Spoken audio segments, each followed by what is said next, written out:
this place is chosen by Hong Kong government to build supporting facilities for express railway linking Hong Kong to Guangzhou, to a big city in China. The people who are living in this village are classified by the government as new immigrants, although they have been living here for 50 to 60 years.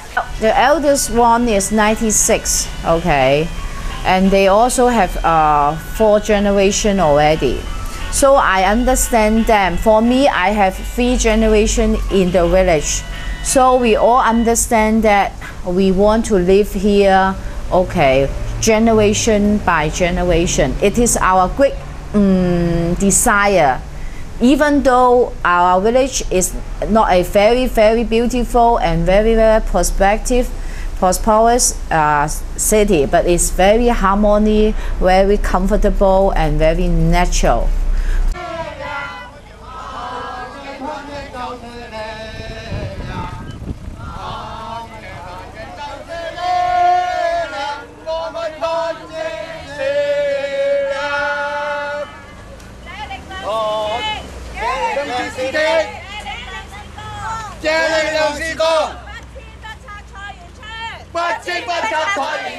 The government, they post a letter or post a notice on our house on last year, that is November the 11th. Our house will be demolished 1 year later. The government would like to build a Guangzhou, Shenzhen, Hong Kong express rail line.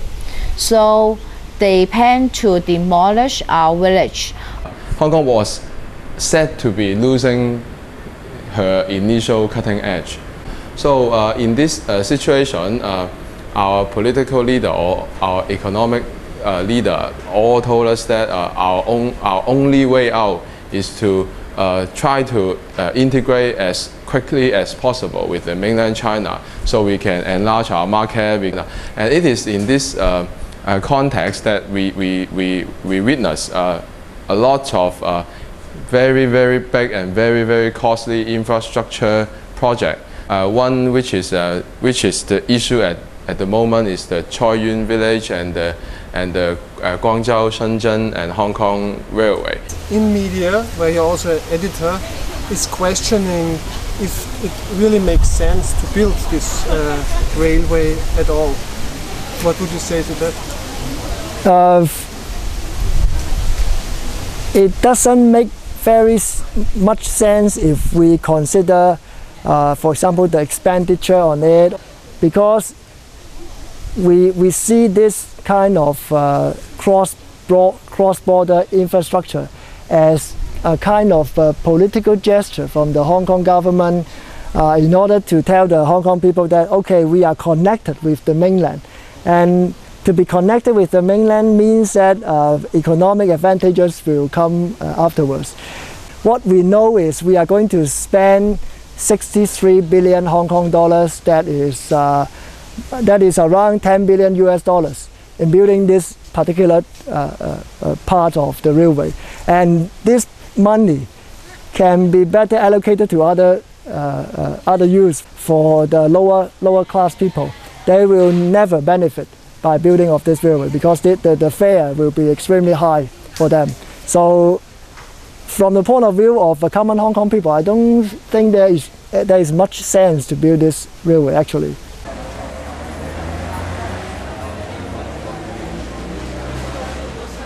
The government, they didn't notice us and didn't discuss with us. We just like a fool. So all people, when we got the message, we have to leave the house, become homeless. We are very angry, we are very disappointed, we are very helpless.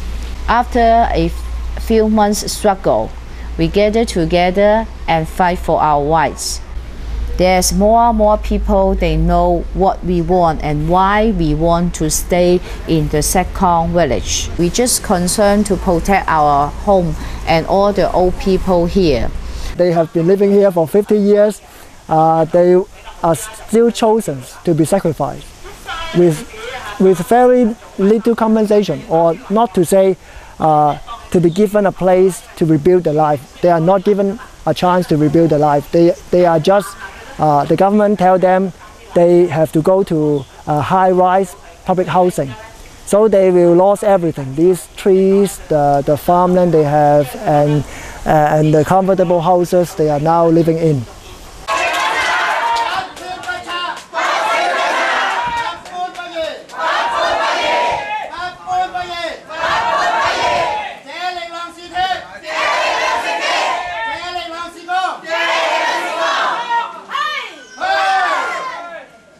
Only those people or those families who started to set up village before 1899, the year 1899, are classified as local inhabitants, and they have varieties of legal rights. For example, they will be given a much higher compensation when the land is taken by the government.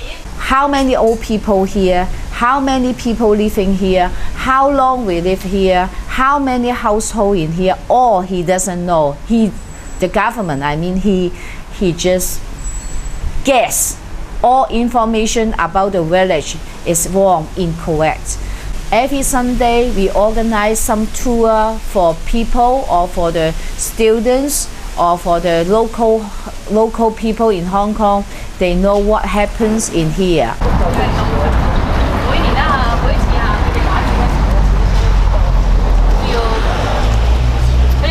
Choi Yuen told us that all of these people either gathered from Facebook or from other spreading of the news from Facebook.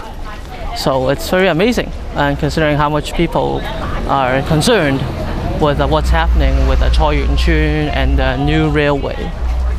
The most important thing in this trip is that we understand after this tour that people has been distinguished, has been separated by the political system.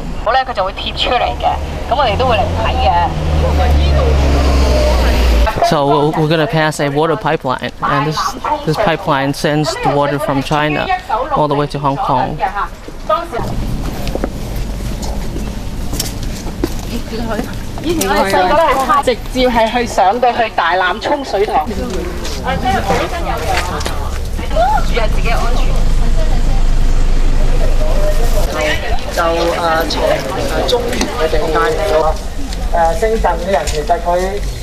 So they talk about the first 5 different families of the settlers. The British won, the British became the landlords. But after the British took over, the British decided to give an equal status to those locals and the Hakayan. We are just going along this village here, passing by different villages and getting to know some of the history and getting to recognize which village is built by the native people and which ones are built by the non-natives.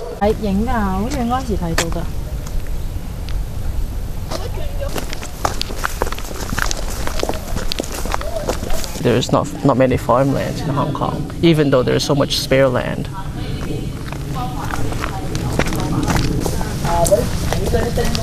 See where these road tracks probably means that there is some sort of a development happening.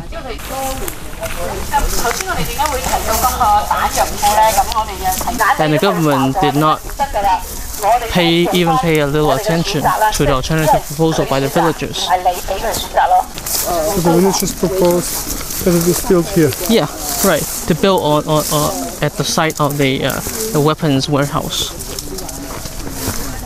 There really isn't a serious, strong need for a military camp in Hong Kong. The question is, why wouldn't they just destroy this place and make way for the railway?